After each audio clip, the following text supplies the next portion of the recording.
guys, my name is Emily and welcome to my little corner of this crazy world. This video is going to be an October bullet journal spread, so within this spread it will be very practical but also quite cute, I must say.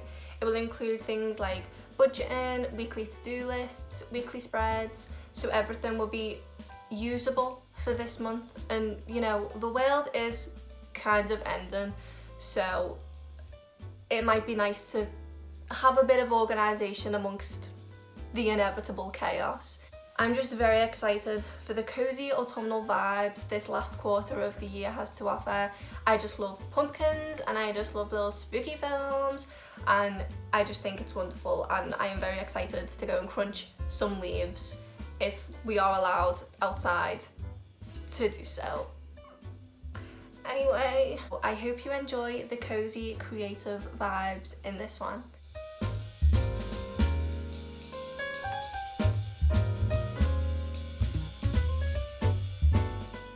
I hope you are cosy and settled. Here I am going to show you my journal with all my cute stickers on. If you're interested in the stickers, I've actually made them myself, so you can get them on my Instagram, which is linked below. Here is last month's last pages, and here we are about to start October. I am very excited for October, I must say. September has kicked my little tiny bony butt and I am just ready for it to be over. Here I'm just trying to figure out where to do my scrawny little writing. This spread actually took me a while to think of. I didn't have a plan before I started this video. I just went in all guns a blazing, ready for some October themed goodness. So there may be moments that aren't very planned, but that's okay. Also, please ignore my dusty crusty nails, they need doing.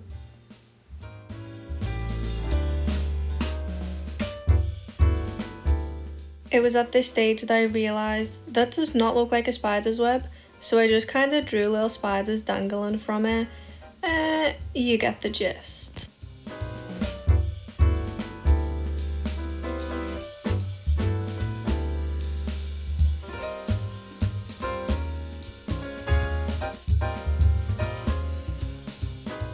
Here I'm just using some scrap bits of card to do a layout of the month, so like a little mini calendar, just so at a glance I just know how many days there are in the month, what day those dates fall on, whether it's a Monday, Tuesday, Wednesday, whatever.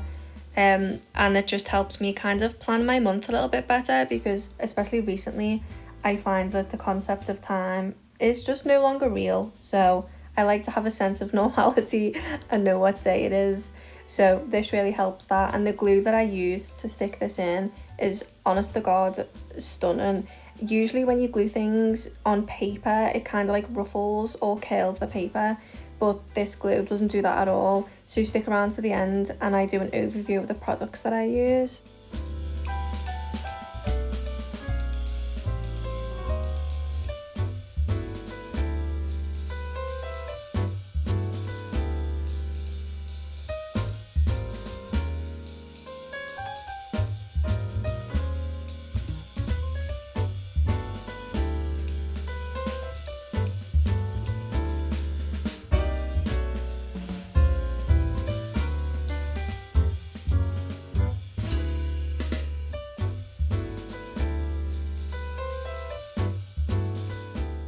On the dates that were falling into the next month, I just put little spiders in there just to kind of fill the gaps up, so I knew that there wasn't a day in October there, and I just think it looked really cute.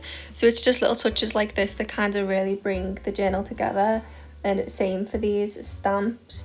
I honestly love these stamps. I know they're not very autumnal, but I kind of picked the ones that will look kind of dry and twiggy. So here I am just picking them out and choosing which ones I want to use to decorate the page with.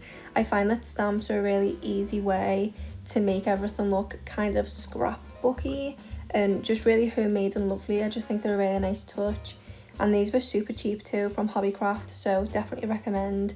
I just went with a easy black ink, but I do have like reds, purples, pinks, blues, but I just thought for this spread and this theme of October autumnal vibes, I would just stick with black, and I think it turned out quite well.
Now, this next bit, I'm not sure if I hate it or love it. So I found this washi tape and it has like little mushrooms on, which I just thought was so cute. It makes me think of like forests and, again, autumnal vibes. And I don't know if I like it. I kind of stuck with the theme throughout the whole spread just to tie it together, but in hindsight, I'm not sure if I like the splash of colour. Maybe I should have just went with some brown washi tape. I'm not sure. Anyway, we're not sure on here. But here I am just adding little details. I tried to draw a bat from memory, and I live in the middle of a city, so I have probably seen a bat like twice in my life. So I really probably should have got a reference picture for this. So please don't judge my bat drawing skills. It's not something I have to do every day, believe it or not. But it's homemade, it's unique. I never said that I was a professional, okay? If you came to this video for professionalism, I'm sorry to break it to you, but this isn't the place.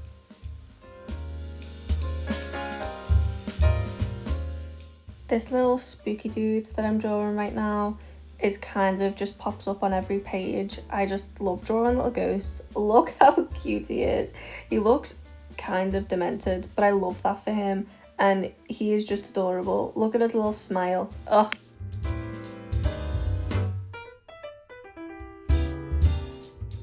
So here I am just creating my mood tracker page. I think it's always really important to make a mood tracker if you're going to do a bullet journal spread for the month. Just think it's good to do it after every day and to recognise how you felt throughout the day. And if you also keep a track of habits, which is the next page on, which I'll show you guys, you can kind of figure out why you feel the way you feel throughout the day, which I think is important to take note of, especially with our lives being so busy and so upside down. It's nice to kind of figure out why you feel the way you feel. So here I am drawing a little pumpkin. So my idea for this month's mood tracker is that each pumpkin represents 1 week, and obviously within the week there's 7 days, so there's 7 segments to each pumpkin. So every single day I'm just going to fill in 1 segment of the pumpkin, a certain colour which I've coded that represents the mood that I'm in. So I might pick blue for sad, or I might pick red for angry, or whatever colours I decide. I will just colour them in 1 segment at a time, and then when the whole month is up, I can just look back at the month and see any overall feelings, see if they correlate to the things I've achieved or haven't achieved this month.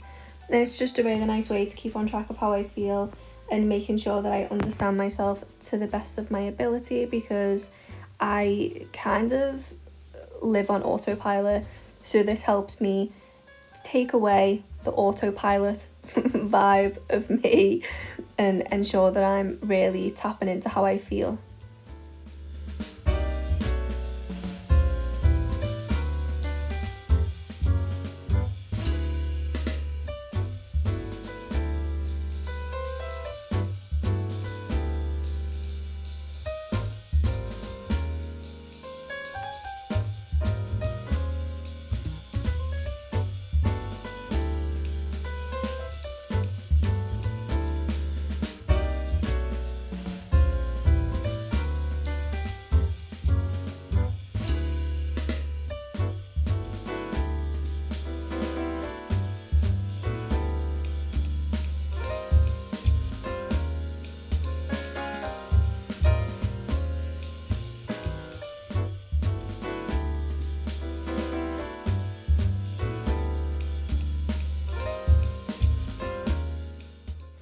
tip that may not be the best tip in the world, but the way I deal with pages like this when they kind of see through and the pen inks leaked through, I just get a piece of card, whether that's craft paper or actual card, and I just cut that to the size that I want to cover the page, or even just a section of the page where the ink has bled through, and I just use that for extra thickness and density to my book. So that means that you can't see the ink that's from the other page.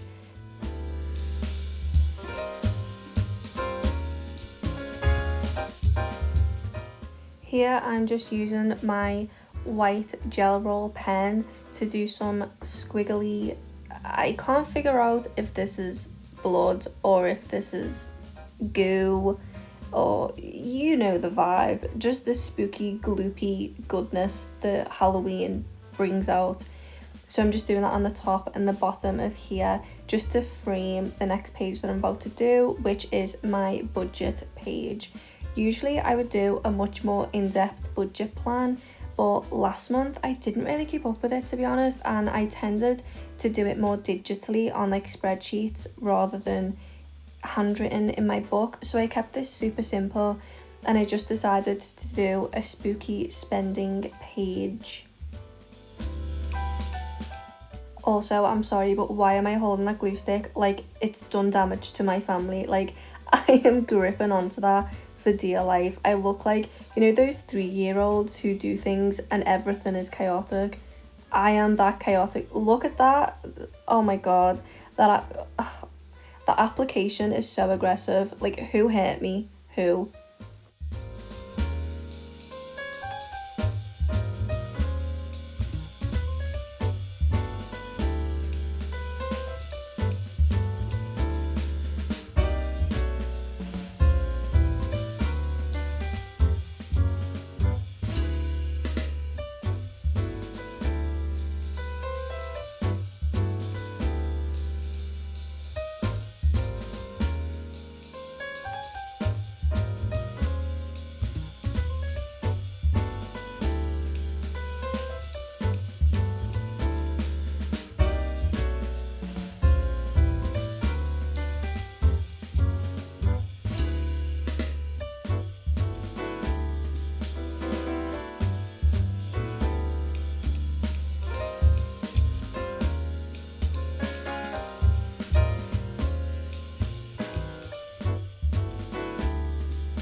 So my idea here with me drawing my little spooky dude again is that this is to encapsulate my savings.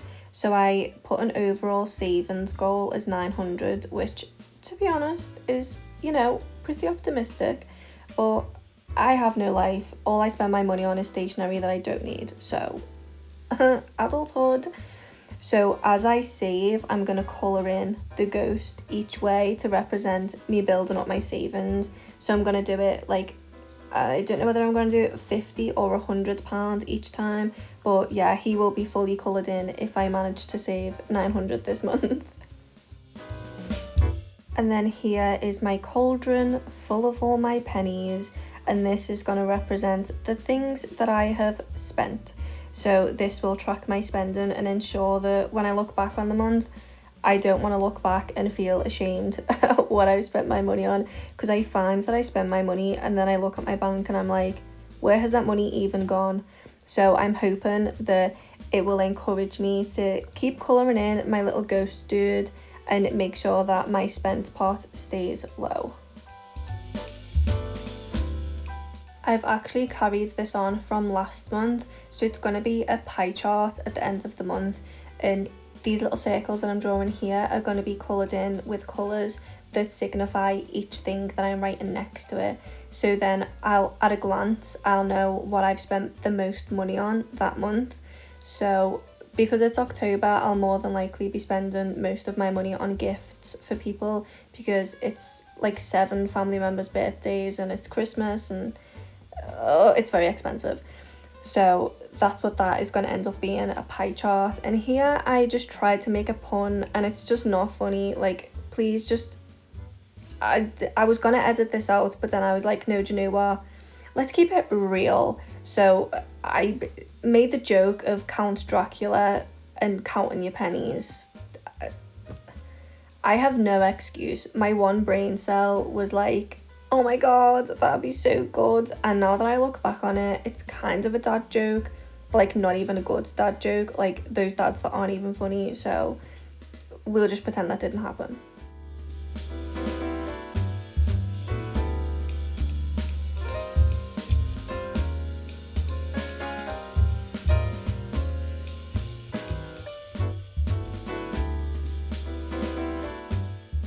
The habit tracker pages have probably been the most helpful page in all of my journal. I honestly love making habit trackers because I really struggle with building habits and generally looking after myself. I am probably severely malnourished, being honest, and dehydrated and just everything terrible. So these really help me get on top of those habits that I want to keep building. So if you're using a dotted grid book, I would suggest doing 7 dots across and 5 dots down. So then you have a square for every single day of the month.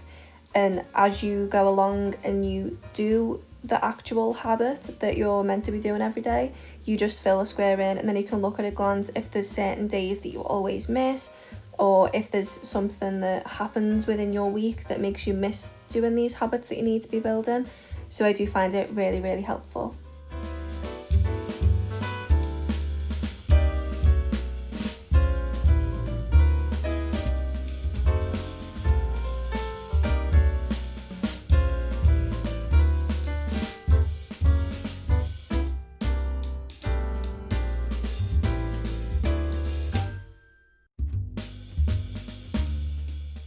So we are currently on the last 2 pages of my October spread, and honestly I'm really happy with how the spread turned out. I think it will be quite nice for me to do this month. Nice, chilled, relaxed, simple. So here I'm using the washi tape again that I'm still not too sure on, but I think it was a good shout by incorporating it throughout the whole of the spread so it looks less like it makes no sense. So here I'm just using it to stick down the cards that I'm using for the title of this spread, and I also do the same on the following page.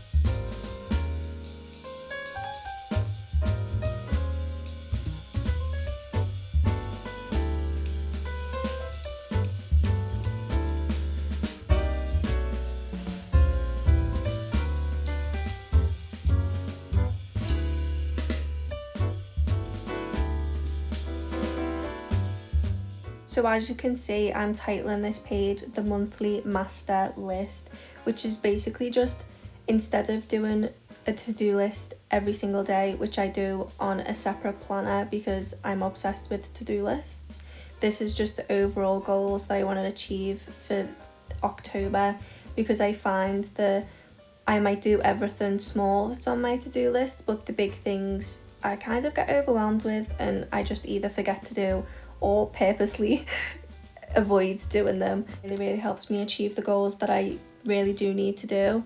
So I guess it's also a compilation of priorities for the month too, but I definitely do suggest doing this if you struggle with goal setting and keeping to your goals.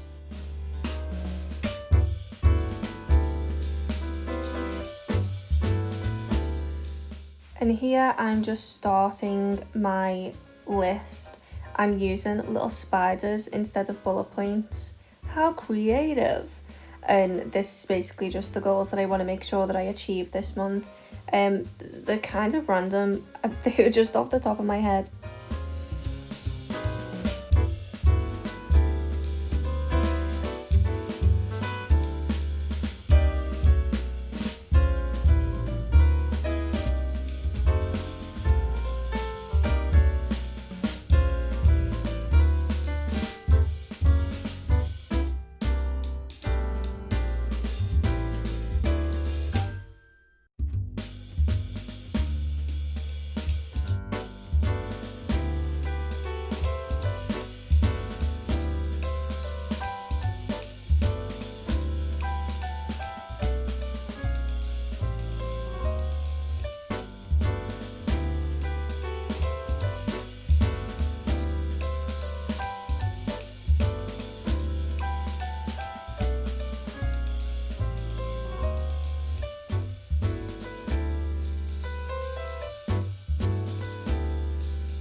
So now that the page layout is pretty much done, I'm just titling it my monthly achievements list.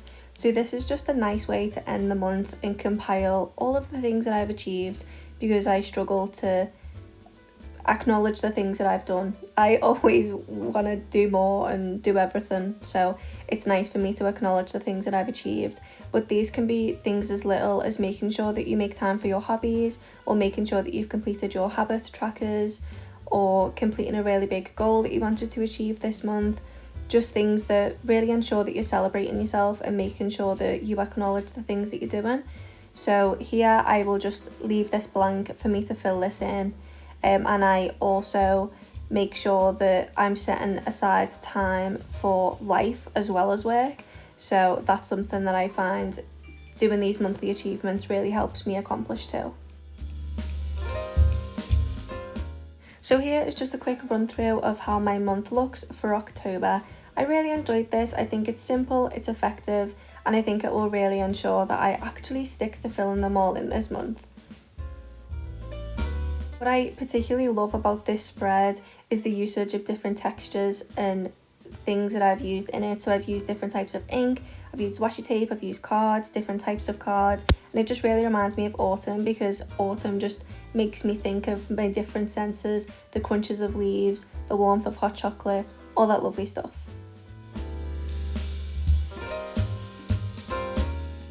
If you want to see the items that I used to make this happen, this is the card that I used. This is from Hobbycraft, and it is the best card I've ever used. These are scissors that I robbed from my mum's kitchen. Sorry, mom. This is the best glue in the world. I honestly think it was like £5. Iconic. These are such gorgeous, gorgeous stamps, and yes, I did buy them because they're called paper poetry. These pens actually came in a set of five or six, and they're a metallic set and they're dual tipped. So this side are easier if you're wanting a more precise pen, and this side are a brush tip, and they're just amazing. This is my very trusty 0.5mm poetry pen, and it's gel pen, and it's just amazing. 0.5 is my favourite tip. Then we have the white jelly roller. This is perfect for different colours of paper, and it really stands out. This is the Washi Tape. I'm sorry for dissing you, but I'm not sure on here. This is probably robbed from my maths class in year 10, I'm gonna be honest. And this is just a close-up of the paper in my journal. I've really enjoyed having this space to practice my drawing, writing and journaling, so I hope you guys have enjoyed this video.